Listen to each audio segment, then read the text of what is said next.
Thank you so much, Ma'am Jewel Rose, for that warm introduction. And I'm just so glad to be here. Like, I graduated year 1997. Mga tao na bang adto? Wala pa, no? Wala pa. So, probably that time, inyong parents, wala pa siguro nag-meet. O inyong papa o mama, napanguyab pa lang, kapamisita pa lang inyong papa.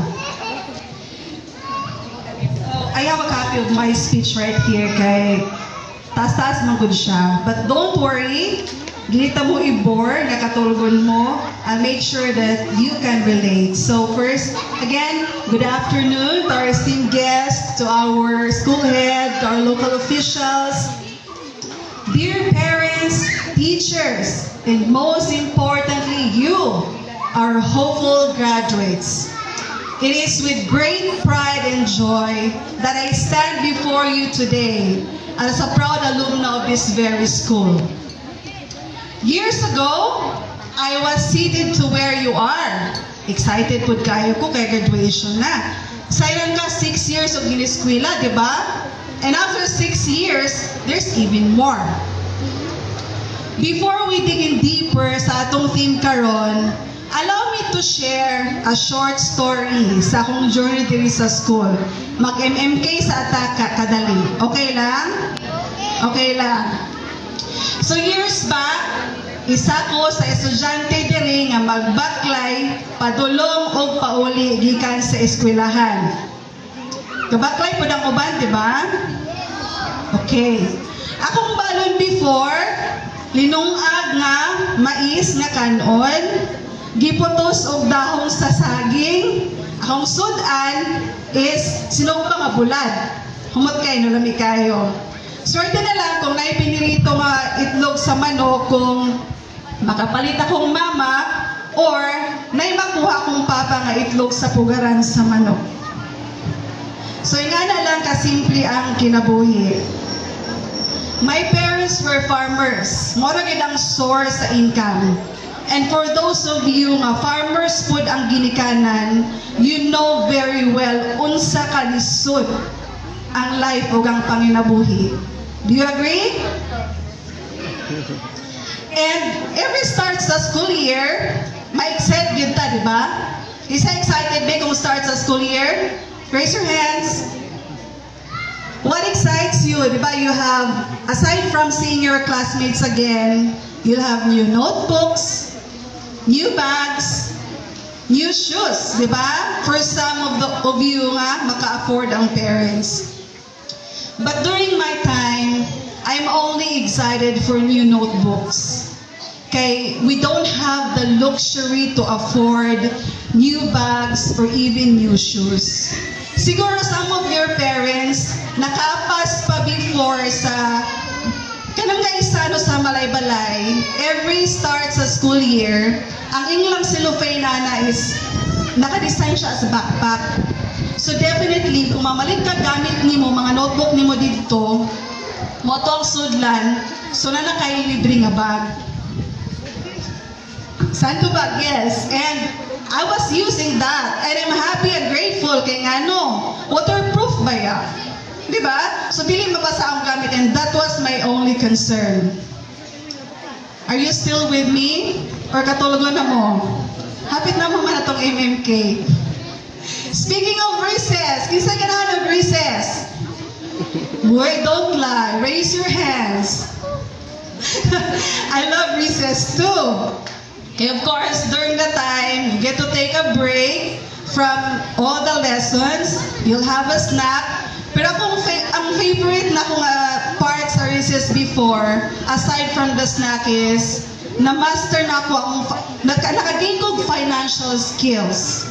You know why?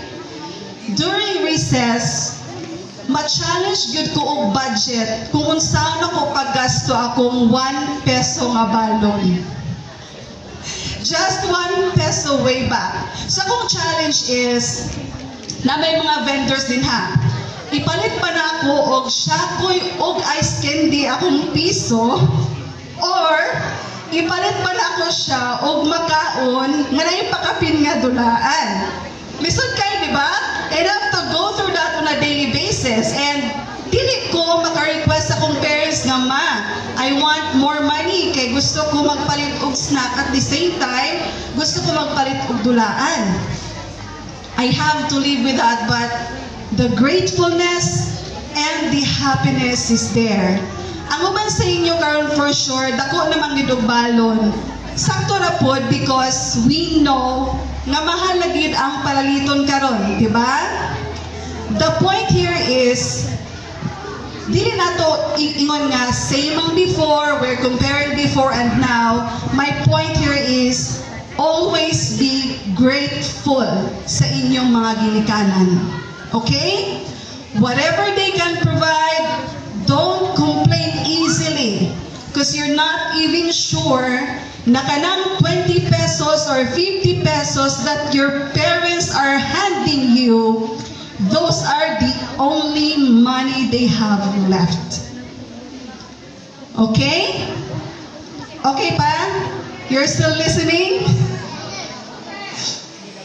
Alright. So much for that. So years passed, despite sa kalisod, I graduated with honors here at this very school. And I'm so proud wearing the borrowed dress I wore for that graduation. Those challenges has propelled me to pursue my dreams and aspirations and brought me to where I am today. And today, I am honored to celebrate your achievements and remind you of the incredible potential you hold. Bata pa kaayo mo and the future is long. And the world is yours to conquer. The dream is yours to achieve. Okay? Dili lang malimit nga, lisod kaayo mi, dili na gid ko maka-eskwela. If you have that dream, go fight for it. Na ay mga pamaagi aron makapadayon mo sa inyong pag-eskwela aron inyong makaabot inyong mga panganundoy. Okay? And the theme this year is Generations of Unity, Partners for the New Philippines. What does this mean? This is a powerful call to action. It reminds us that building a better nation is not an individual effort.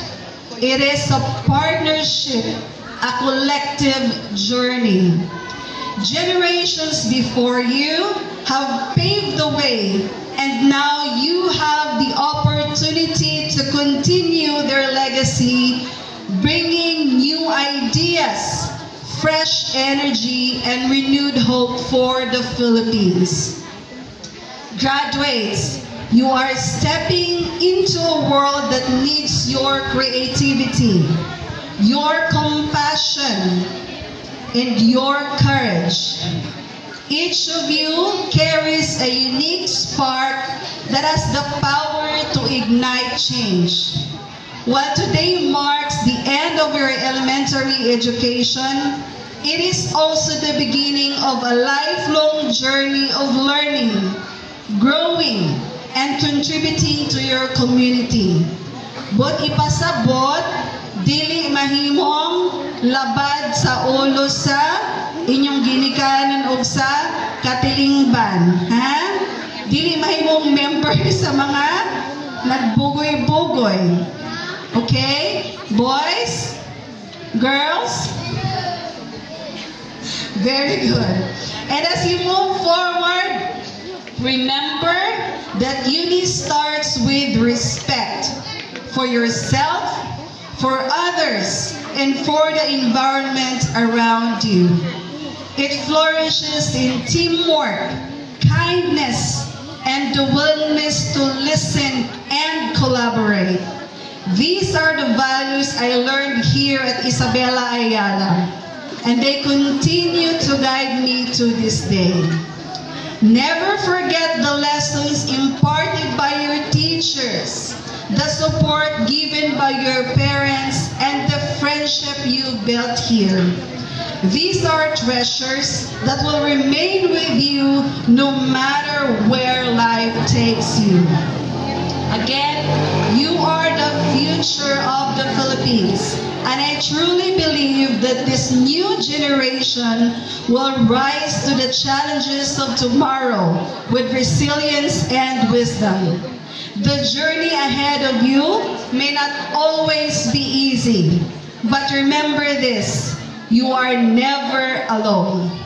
Together as partners across generations, we can achieve greatness. Once again, congratulations, graduates.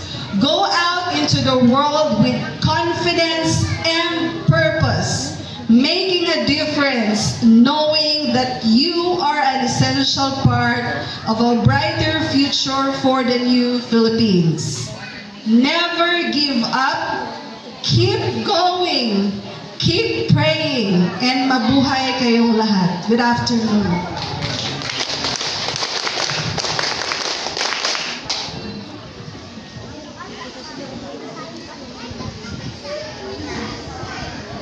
May I request on stage once more our confirming official